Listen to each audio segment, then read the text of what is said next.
Hi. In this problem, we are going to look at a simple integral question, a definite integral problem, and just practice the techniques that we have learned so far. So the question goes like this. Let U10 be defined as 0 to pi by 2 x sine to the power 10 x dx. We have to find the value of U100 times U10 minus 90 times U8. So this is what we need to find. So this is a definite integral, and you can see that there are two types of functions here, one algebraic and one trigonometric function. So usually in such problems, the technique to use is integration by parts. And that is what we will try to use here. So think about it. It is not easy to integrate the function sine power 10x directly because it doesn't have a cosine with it, so that we can easily integrate it by taking sine x as t, right? So you cannot directly take this as the second function. We also should never take the algebraic function as the second function, because if I integrate x, it will become x squared by 2, and the integral will actually become more complicated than the starting one.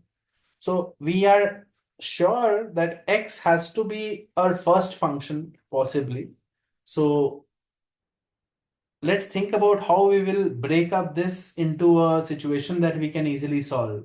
So what I will do is I will take x sine power 9x as the first function and just sine x as the second function. How does that help us? We know the integral of the second function easily. It is minus cos x. And all we have to do is just the differentiation of the first function, right? So let's do it by integration by parts. So 0 to pi by 2 of this will become x sine power 9x integral of this first second function, which will be minus cos x, whole thing evaluated from 0 to pi by 2, minus integral 0 to pi by 2 minus cos x will be placed here. It is the integral of the second function. And then we have to do the derivative of the first function. So the derivative will be done by product rule, and it will have two parts. One is sine power 9x plus then x into 9 sine power 8x times cos x. So this is what comes after doing the derivative, right?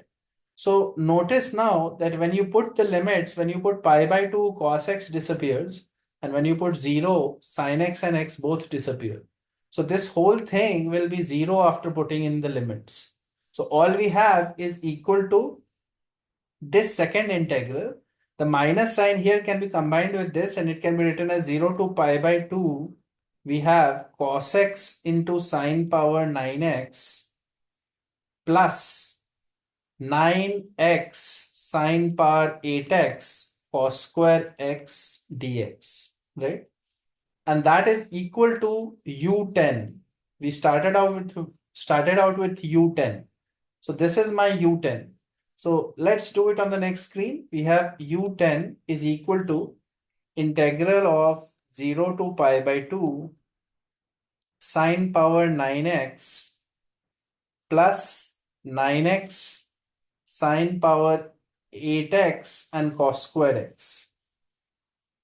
Sine power 8x and cos square x dx. And what I will do now is split this into two parts. You should,